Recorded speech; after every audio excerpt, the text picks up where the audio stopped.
महाभारत का महादानी जिसने अपना शीश देकर कलयुग के भगवान का पद पाया। टून वाइब हिंदी एनपी पेश करता है बर्बरीक से खाटू श्याम बनने की अलौकिक यात्रा। चलिए शुरू करते हैं। कुरुक्षेत्र का मैदान युद्ध के लिए तैयार था। धरती कांप रही थी, शंख बज रहे थे। दोनों सेनाएं आमने सामने खड़ी थीं, लेकिन उस महान युद्ध से पहले एक ऐसा योद्धा आया था जिसकी शक्ति से स्वयं कृष्ण भी चिंतित हो उठे थे। वो था बर्बरीक। बर्बरीक महाबली भीम के पौत्र और घटोत्कच के पुत्र थे। उनकी माता थी मोरवी। बचपन से ही वे अद्भुत साहस और पराक्रम से भरे हुए थे। उन्होंने भगवान शिव की कठोर तपस्या की। उनकी तपस्या से प्रसन्न होकर शिव ने उन्हें 3 अमोघ बाणों का वरदान दिया। ये तीनों बाण साधारण नहीं थे। पहला बाण जिस लक्ष्य को चिन्हित करता उसे कोई बचा नहीं सकता था। दूसरा बाण जिसे सुरक्षित करना चाहता उसे कोई छू भी नहीं सकता था।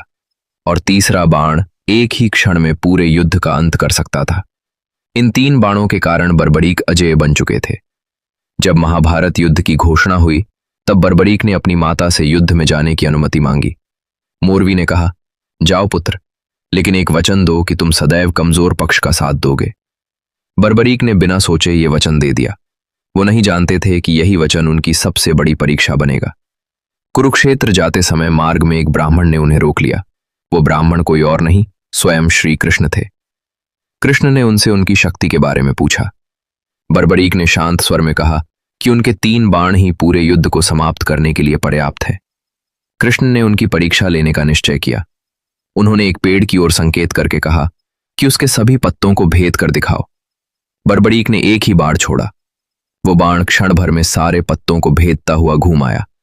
यहां तक कि एक पत्ता जिसे कृष्ण ने अपने चरणों के नीचे छुपा लिया था वो भी उस बाण ने खोज लिया।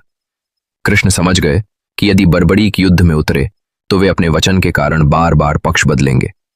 पहले कमजोर पक्ष का साथ देंगे, फिर जब वो पक्ष मजबूत हो जाएगा तो दूसरी ओर चले जाएंगे। इस प्रकार अंत में केवल बर्बरीक ही शेष रह जाएंगे। तब कृष्ण ने उनसे दान मांगा।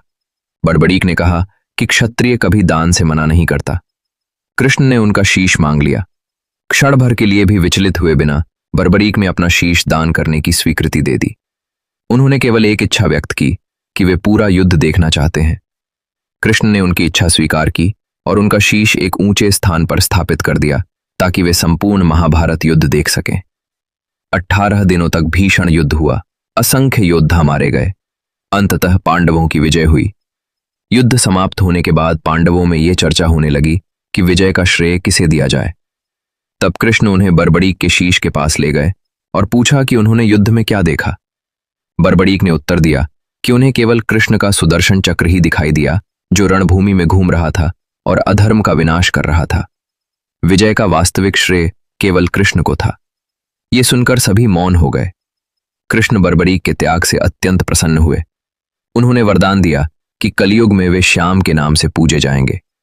आज भी राजस्थान के सीकर जिले में स्थित खाटू श्याम मंदिर में लाखों श्रद्धालु उनके दर्शन करने आते हैं और उन्हें कलयुग का देवता मानकर पूजा करते हैं। बर्बरीक ने युद्ध नहीं लड़ा, परंतु उन्होंने सबसे बड़ा त्याग किया।